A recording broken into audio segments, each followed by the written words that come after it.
Good morning. This is,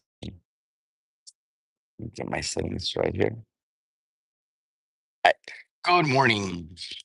Happy Saturday. I'm a morning person, so I love mornings. The best time of the day. I love to go for my morning walk, and I started doing this lives, which I'm going to call morning walk with Guillermo. So, good morning, everybody. Happy Saturday. A little bit myself. I'm a realtor. I'm a broker associate of Avanti. I've been a realtor for more than 30 years. This is what I do. This is my passion, and uh, and I'm super happy actually that I've been able to. I've lived in Miami for the last 30 years, and I've seen how Miami has changed. So today, I want to talk about what I call a perfect what's happening in Miami and the transformation of Miami, and why is Miami changing, and what's happening, and a lot of people don't seem to understand it because a lot of the headlines and the news and the news don't explain what's really happening, right? So we normally know, since I grew up in Miami. Miami's been a town which basically we started off as a tourist destination, hospitality, really big into hospitality. Our main attraction being the beaches. We'll come to Miami for the beach, spring break, have a good time. Um, South Miami Beach was pretty much the major attraction. And as time came along, I guess we had the Cuban revolutions and we had Cubans people come, and we started noticing countries from Latin America, and every time there'll be problems in these countries, they will migrate to Miami. Miami then became kind of pretty much of Spanish was pretty dominant over here, and our community started to grow. And we had, major situations was interesting. We didn't really have really good jobs. I remember back, well, I'm 56 now, but I graduated. I went to Belen and I went to Columbus. And when I first graduated high school, and you will go to to college. So when you get out of college, most of the good jobs were up in north. Philadelphia, New York, California. We didn't really have good jobs over here. So a lot of the or our friends that went away from school, they didn't really come back to Miami. Yeah, because we didn't really have sustainable jobs. We had a lot of jobs in hospitality. Uh, I guess logistics started picking up, but and the Miami started to grow. We had a lot of flexibility with migration too, because we would see something maybe called the boom and bust town, because something when let's say something was happening in Colombia was really bad, and then all Colombians would come over here, and then things would get better, and then people would go back, right? And we also had a lot of Latin Americans buying as like a second home, or buying properties over here that created like so what happened and what's happening to Miami that's fueling this huge transformation? So I'm going to break it down to you in, let's say, four different pillars. So the first thing that happened, I guess that kind of triggers things off, was Surfside. Surfside collapsed. That was it was actually a very sad strategy, but that was a rude awakening to to try to understand that we have grown, that we have grew in Miami. A lot of these buildings, uh, our codes. Uh, I think the city has done a great. Don't get me wrong. The city's done a great job. Getting. I mean, we have Dade County has the toughest. I think the toughest construction codes. Well, in the United States, right? So because we've been learning from other hurricanes and the storms that keep coming in, right? So, but we also learned that we have a deficient, we were not handling the associations, were not being managed well. There was not supervision of the management part of it. We would also had we had a 40-year inspection, structural inspections. I think the life of buildings, they have a lifespan. Usually it could be about 40 years, 50 years, but depends is how do you maintain it. I mean, a lot of these buildings, you need to maintain the buildings, restructure them, especially with older buildings, because something that was happening is, let's say you lived in a building from 1970 and, you bought the apartment and you wanted to upgrade it. change the floors, and then what you would do, you would put tile over tile. Then maybe you wanted to upgrade the kitchen. The kitchens back then were made out of, lighter materials. Now you want to put marble, quartz, different, things on it, which created more weight. Then you wanted to do the bathroom, and then you want to put hot tub in the bathroom, put marble in the bathrooms, and then you would want to put tile on the balcony, and all these things started adding weights to the building. And guess what? Nobody was actually taking control, or actually, taking note of the changes that were happening inside the units, because a lot of them were done without permits, so they were just doing it on the side. And so this builder started catching more weight, and the inspections were not. So the building collapsed. Having said that, right, the city and the state decided to take measures, and usually, normally happens when something breaks, you try to overcorrect it so it won't happen again. And that 4 years ago, right, led the legislation to pass all this, pass new reforms to, instead of 40-year inspection, now it's 30-year inspection. Now you have to get a real structural engineer and certified to do instructions. You would have to get the 10% of just 10% of the annual budget to actually in reserves. I mean, something goes wrong, you need to have the money to fix it. And you would also have to have, if the building's over 30 years, now you have to have money to fix it, the structural part of it. So those things, those rules were passed, and they started to get it implemented, and in in January this year. But the government DeSantis decided to, since we couldn't, a lot of them did not comply, we extended it for 1 more year. So uh, that obviously created, like, let's say, a whole new situation, because I remember I was sitting in a conference, and they were explaining everything that was happening.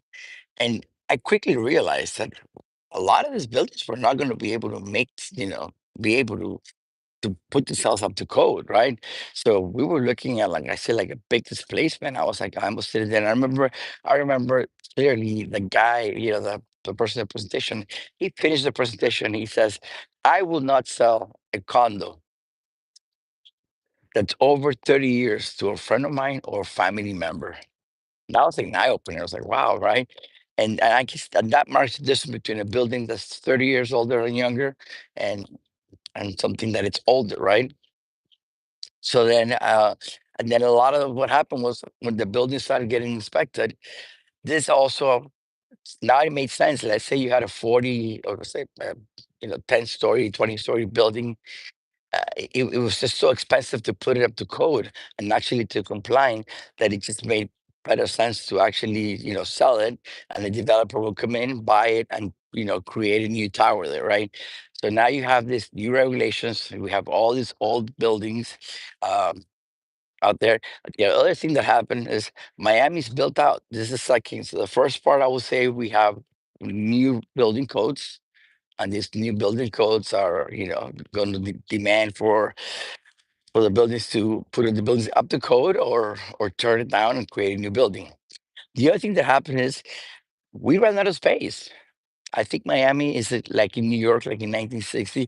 If you look, we have Biscayne Park to the water, right? We cannot build in the water. I mean, we can't even do. I mean, if we were allowed to, and it was not a park, you will see another Brickell Key. You will see more islands being built.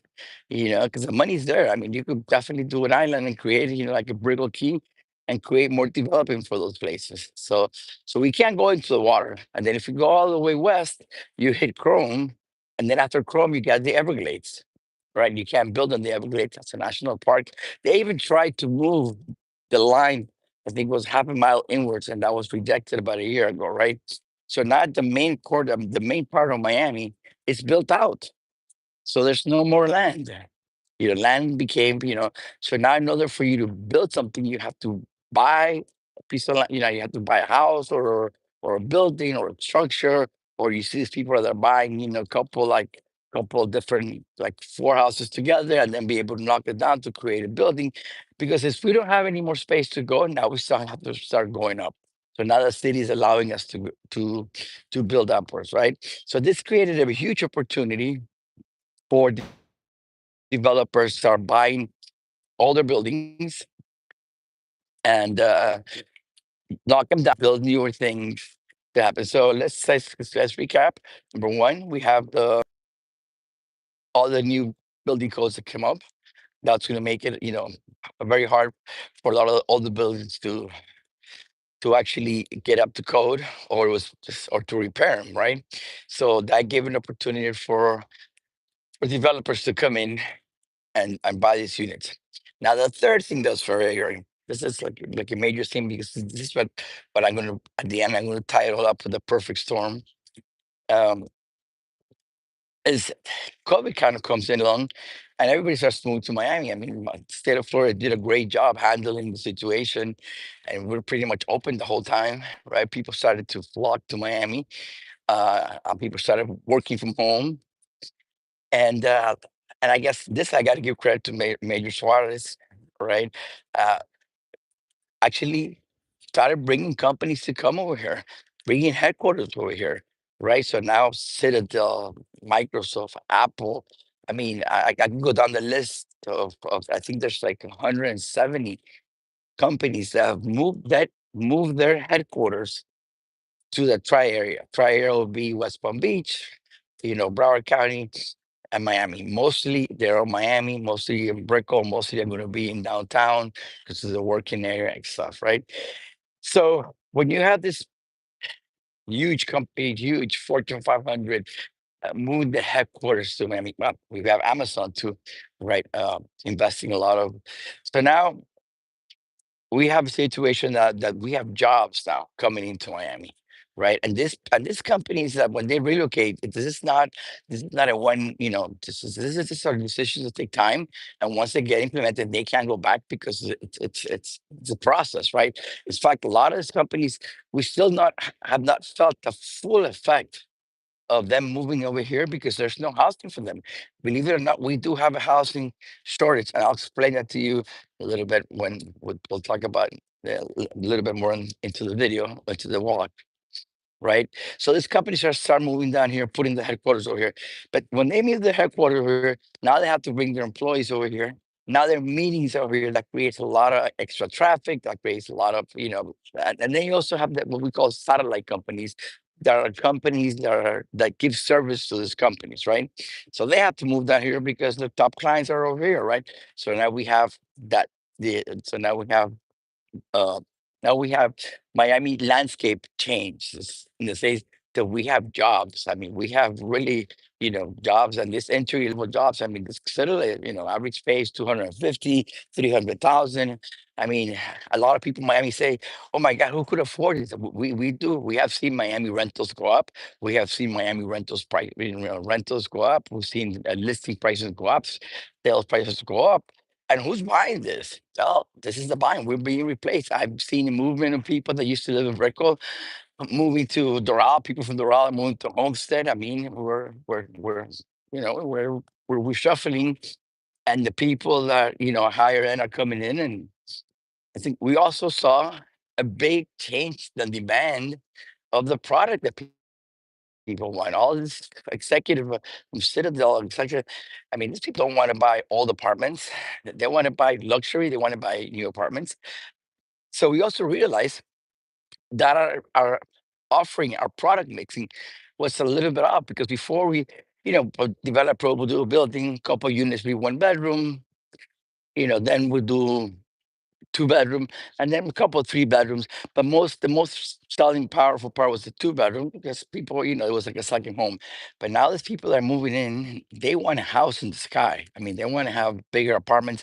They want to have like a loft. They're used to like the New York style, or people like, that they want to have 3, 4 bedrooms. They're looking for 4,000 square feet, 3,000 square feet, and we don't have that inventory in Miami, so that had to kind of to be built, right?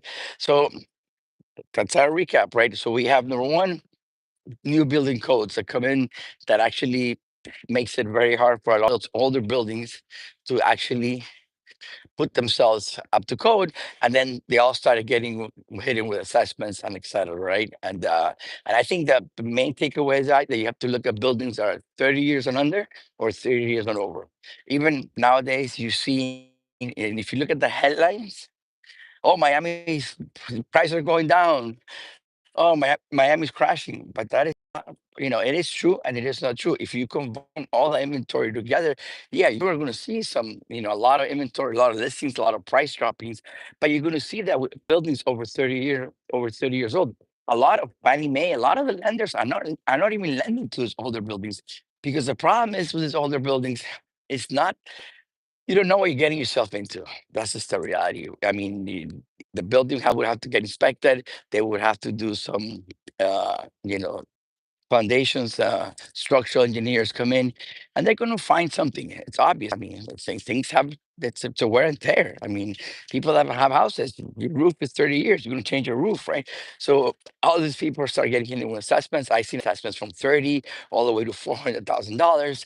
I mean, and that's put a lot of pressure on these people that are living on all this older buildings. Like they can't, especially a lot of the older, people that retire in Miami. They they're in a fixed income, they couldn't, they can't keep up with those increments are happening. It's very uncertain to know that you live in a place, and that you might, you will get hit with some kind of assessment, because you have to repair stuff, right? So just to be clear, what an assessment is basically when the building has to fix, let's say, the roof, and you don't have the reserves. I mean, you have your HOA, they manage your HOA, you pay your HOA every month. Everybody wants to keep it as low as possible, right? So you basically pay for the basic services.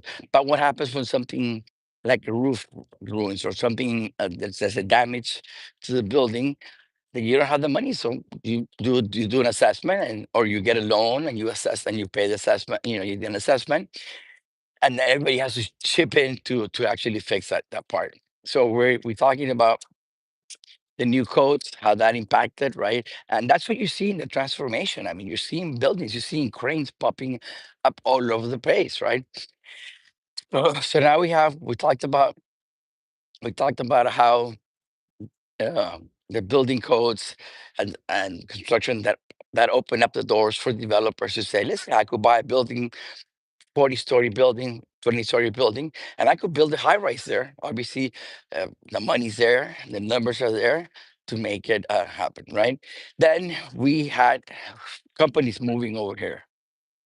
But not only companies, let's also talk about, if we closed out the year on average, 1,280 people are moving into the state of Florida. That's according to the driver's license, right? Most, like 30% will end up here in the part of Miami, South Florida. But I encourage you to go to Google right now and say how many people moving to the state of Florida. I think we're this right now, we're like 980, but still, that's a lot of people that are still moving. So that is creating a lot of pressure on the inventory that we have. We have very few inventory, right? Uh, and when I mean few inventory, it's less than 30 years. Newer buildings, there's not that many new buildings. And even though you see all these cranes and you see all this booming pre-construction, right? You see all this booming pre-construction. This doesn't get built out in 1 month, in a year. I mean, this buildings take, I mean, look at Austin Martin, 6 years. I mean, some of these projects haven't even broke ground. I mean, right now we have, like, I think it's 137 buildings coming up or in the pipeline in the tri area, but not all of them started, and they won't. I mean, I think this year we're delivering two, three. I think, yeah, the end, right? So the demand for new product is completely high, right? I mean, if you want to buy something new, and there's a lot of benefits to buying pre-construction. I'm a pre-construction expert. We could have that conversation. Reach out to me, right? And or actually go to my YouTube channel. There's a bunch of videos that I talk about the pre-construction, because listen, it's a no-brainer. I would not buy anything that's over 30 years old, and I would not buy anything that is just like new. Look, we're building completely much different than 20, 30 years ago. Now, impact windows, even the impact windows, look, there's impact windows level 1, level 2, we're at level 5. I mean, so there's impact windows. We're making waterproof materials are kind of water resistant, waterproof. I mean, we live in Miami, and we are going to get the searches. So we have my building materials. We are building much better, and it's to big advantage. I mean, I think construction has moved forward, right, in a bunch of ways, and we have a lot of benefits. We also have a the smart noise, they're building new condos or houses, you control everything from your phone, energy efficient, LED lighting, a lot of the things, that tend to help out a lot. Having said that, so we have, let's recap, the building codes, right, that created a big incentive for developers to buy out building, people to sell their apartments and then rebuild something. Then we have um, jobs start coming into Miami. Miami starts to start being a very super attractive city, right? To create all these jobs. We have 1,000 over 1,000 people a day moving to the state of Florida, right? So that those people have to live someplace, and so now we have all this tightening, right? And that's what's been driving the prices, right? Now constructions, like it or not, uh, they're coming up, but they're slow. A lot of the constructions are having, not that they're having problems, but we all seen after COVID there were some problems with supply chain. Prices were varying, so it's very hard for developers to keep up, honoring their prices, or getting to getting into construction with having variable costs. We also see what's happening with the labor force nowadays, with a lot of the things that are happening with uh with immigration and the illegal, so, and the construction labor, it's been affected, right? So that's also been slowing down. So I'm also seeing, I also check the permits, and so the permits have slowed down too. So which that's a good thing, because what's being built right now, it's gonna, it's gonna be still limited. Remember, at the end of the game, look, the game is called supply and demand. Supply and demand, it is. So for example, some people tell me, why shouldn't I invest in Miami, or why Orlando? Well, the difference in Miami and Orlando is that Miami, we have no more space. We just have to go up. Orlando, you still have space. You could just build something new next to you, or keep growing, right? You could easily grow that supply. We don't have that luxury in Miami, right? We have to build, right? So that's why we're seeing people either moving out of Miami, right? Another thing that I mean, I've seen Miami in the last couple, how we change. I mean, now people, English has become very important. All these people coming from New York, they speak English, and they expect you to speak English. Before Miami, you get away without not speaking English. Now you have, the English. We also have a huge, Europeans, Russians, Europeans moving into Miami. And guess what? Those Europeans, what do they learn? English. So if you're going to communicate with Europeans, it's going to be English. They're not going to learn Spanish, right? So we're seeing all those different changes, how Miami has changed, and as Miami's rapidly changing. So we have, let's go back, the codes, right? We got jobs coming into Miami now. We have a lot, and they're hiring, and they're bringing, a lot of them are bringing their employees to move over here. So the economy in Miami, right, or our side is changing, because now we have that, right? So we have the pre-construction, and also the lifestyle. I mean, we're seeing. I mean, these people, this high end. I mean, what's moving in Miami is luxury, and we're seeing the stars coming into Miami. We're seeing a lot. I mean, look, another fun fact: Miami's the only city in the United States that has all the sports. We have Formula One. We have basketball. We have tennis.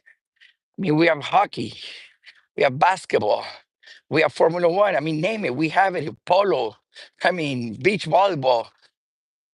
I mean, any sport that you name, we have it in Miami. We have a league, so that's changed. But also, these people, obviously, their luxury, the different spending. They spend a lot more money. It's just not the tourists anymore. And now we're having dining. I think Miami's kind of blowing up now with Michelin-star restaurants. I think we've done a great job with hospitality. I mean, we're seeing new restaurants coming in from New York. We're seeing a lot of different countries moving down here. So, recap, the codes, right? Better but the newer buildings, right? Now we have jobs, which is basically, right, and the population that is moving into Miami. Everybody wants to move into Miami. And believe it or not, Miami is not expensive. I mean, it is. Okay, so it depends how you look at it, right? If you lived in Miami, you've seen, and if you are working a job, which you have a salary, and it's not being able to keep up, is how it's growing. That's becomes, yeah, you're gonna see Miami's expensive. But if you go, for example, I'm gonna give you an example. My son to New York, got a job in New York. A one bedroom apartment in New York is $6,000. $6,000 when you get a one bedroom apartment in Brooklyn for 3,000, 3,500, bigger size. So I mean, compared to New York, we're still cheaper. Compared to San Francisco, we're still, so yeah. Miami is, we're seeing, but also for example, I'm blessed to be in a I'm an entrepreneur. I'm a real estate, right? So I pretty much, prices go up. I make more money in commissions. So I'm pretty much not in a salary type of base type of stuff. I think I consider myself. I would say I love what I do, and I love, but my pay is related to the value that I add to my clients and to the value that I do. So there's a lot more opportunities to move in here, right? I agree. I think all of us that live in Miami have to level up our game. We have to level up our game. I mean, for me, for example, I mean, I'm dealing with clients that are buying $4 or $5 million apartments. These people speak differently. They look, they have different conversations, right? They expect you to be knowledgeable. So you got to level up your game. I mean, it's not the same thing when you're talking to somebody who's buying a $500 apartment. I'm not trying to, it's the difference. I'm just trying to mark that there's a different, you need to understand that this new segment that's coming in is different. I mean, another thing that I'm trying to learn too, which is kind of, I mean, I'm seeing a lot of this, it's amazing. A lot of this tech, I mean, tech is also growing in Miami. And you have this tech people, and then you have this, I wouldn't say kids, I would have young men that are 30, 35, these people you see, they have arm all tattooed, you know, uh, super relaxed clothes. They don't want to wear, forget about the suit or forget about the formal attire. They're wearing, they're wearing tennis. I mean, they look super relaxed. And these kids, dude, these kids are worth a lot of, sorry, not kids, these young men. They're driving. They have a different taste. And these are the people that are going out and they're driving the Porsches and they're driving the Rolls Royces and they're driving the stuff. I mean, we have all this new segment of people out there that we need to understand and value to communicate with them. And so we could keep moving the business forward, right? So I think Miami got hit with a perfect storm, which is the city's changing. Wherever you go, you see cranes. I mean, and listen, look, I get a lot of people telling me, listen, oh my God, they're going to overbuild. That is, look, we do not have enough supply. Even with everything that's being built, everything with them built, right? Which is not being delivered at the same time neither. People think, oh my God, everything's that's going to come out in a process of, you know, every year maybe one, two, three buildings come up. All buildings, take some time to build. So that's not. We still have a higher. I mean, if you look at the MLS and if you look at Selma and look at apartments that are new apartments, you're gonna see there. You don't see price drops there. You see prices going up. All right, you're gonna see there. That's the demand is, right, and we don't have enough of that product. So in that point, that's still growing. And what's happening to Miami? Come on, we have Amazon still. They haven't moved in yet. I mean, they're all over Miami, but yeah, they're coming to Wynwood. And also, having said that, let me finish off. Hopefully, this was helpful. Did I appreciate if you guys subscribe to my channel? I definitely appreciate if you give me comments, right? I want to say thanks to the people that are watching, right? Give me comments and stuff like that to keep to keep motivating channel. I'm going to start doing this morning walks and communication. I'm going to try to keep it a little bit more. But I also want to finish off because I think people. I have this great project which is called Nomad in Wynwood. I think Wynwood is, oh my God, Wynwood is going to explode. Wynwood as it is, it's exploding. Wynwood was before bunch of warehouses. Now the Wynwood, and if you go Second Street, I think it's one of if you Google it, it's like one of the most walkable streets there is, right? And then you have people like all the Mission stars and the nightlife. It's moving to Wynwood, right? Yeah, you got Pastis, you got Goya, you got all these right restaurants, and Nomad. And that's another thing is a lot of I just took a class about a month ago and I didn't know. I mean, it's amazing. People are moving into, or they're preferred to go for branded buildings. That Dubai is the number one city with brands, then Miami, then New York. I wouldn't say investors. I would say people that want to live. They feel they have a connection with the brand, and that's the kind of brand they want to live. So Nomad is a very it's a branded. They started off in New York. There were a hotel in New York. They have one in Paris. They have one in Vegas, and over here they came up with a concept of Nomad residence. Right in the middle of the Wynwood, super great location. And guess what? In the first floor, they have Casa Tua, Cocina Casa Tua, which is you have the restaurants in Brickell they're getting about 6,000 people a day.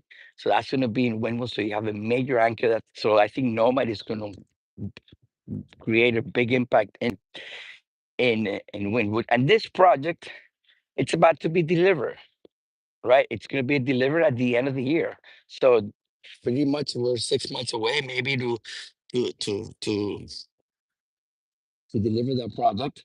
And I'm going to give you a little tip, right? Just a little nugget that you could have. I'm pretty much, I consider myself a pre-construction expert, and that's pretty much my main focus.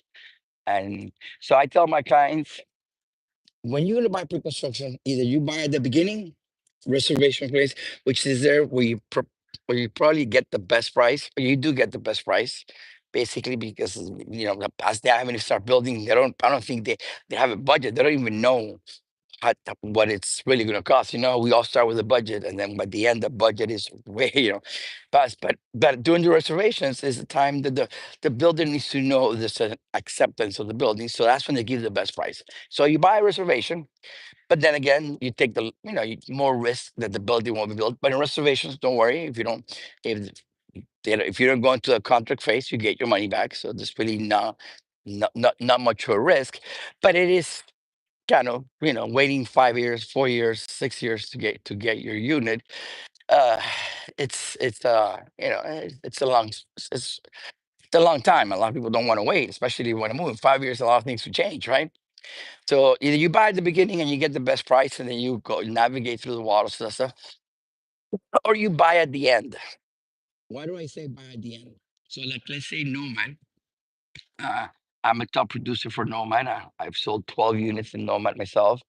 I have a really good relationship with the developer, the sales team. I mean, that's my second home, to be honest, right? But what happened? There's inventory left, right? And this inventory that's left, the developer wants to get rid of it. I mean, they want to already close shop and move forward. So now I could negotiate for you. Now, toward the end, I could negotiate different perks, right? Listen, prices are not going to go down, but they're going to give you credits because they can't touch a price. Because if you touch a price, then you're gonna ruin all the comps for the building, right? But the developer at this point might say, you know what, I'll give you 2 years HOA. You know what, I'll give you closing credits, uh, uh, X amount. That could be depending on the unit you're buying, X amount. I mean, some of them you see them in the field say, look, you know what? There's something that come out which is like a lease back program. So they say, if you're an investor, and they go, listen, I guarantee you, like I could probably get you, guarantee you, I get you 5% return on your investment the first year, right? Guaranteed. The developer will pay you that 5%, right? So you're guaranteed. Because look, the reality is the buildings, even though when they're new and you get a new building, it does take about a year to 2 years for a building to stabilize. People are still moving in, elevators are crowded, the building still has to, do some repairs. So uh that's there's good things. So toward the end, if you, and that's another thing, guys. It's very important for you people that are coming in. Look, I'm a realtor.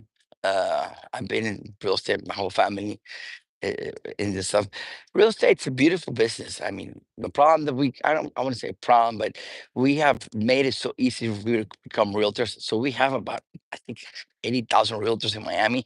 Out of those, only 1% actually do one transaction. But you need to do your homework and see who your realtor is. Google your realtor. See their past experiences. See their sales. See what they're moving. Right. If you're dealing with a realtor that specializes in rentals, he's not going to be able to help you out when it comes to construction. If you're dealing, for a realtor who's movie, his price point's $500,000. He and you look him to get you home for 7. It, it's you're just going up the wrong way. I think this is a transactions and realtors do play, especially in today's world, a big role. I mean, the realtors. What do we bring to the table? Number one is our experience. Number two is our network. Who do we know in the industry? That becomes very important because whoever I know in the industry and you're working with me, you're gonna have a direct contact. I'm gonna be able to negotiate better things for you, right? If let's say if you're buying a property and the listing agent knows me, or I have worked with a listing agent before, have a my offer is gonna have a better chance to get accepted because we have a past experience, and then I know that I'm serious, etc. Remember, when you're a listing agent, you're selling a property, and you get multiple offers. You need to analyze each offer, and the reality is you need to see which is the offer that's most likely to close. Not sometimes, they throw some offers at you and they just throw up the price, and you just go by the price, and you don't, and they all the terms are not favorable. And basically what they do is they lock your price up, and then they start to negotiate you to bring your price down, right? So beware a lot of stuff, guys. So look, I think a little longer than I really wanted to this morning. I'm starting to do this morning walks. If it's helpful, I would definitely like your comments, right? I listen, I love to talk to people. I'm a talker, right? I'm a very social person. But if you have questions, feel free to reach out, And I would really definitely appreciate your comments. Subscribe to the channel because I'm really trying to give back to community. And what I'm trying to do is use my YouTube channel to actually transfer some of my knowledge to you people, give you tips. Uh, so let me set that. Have a great Saturday, guys.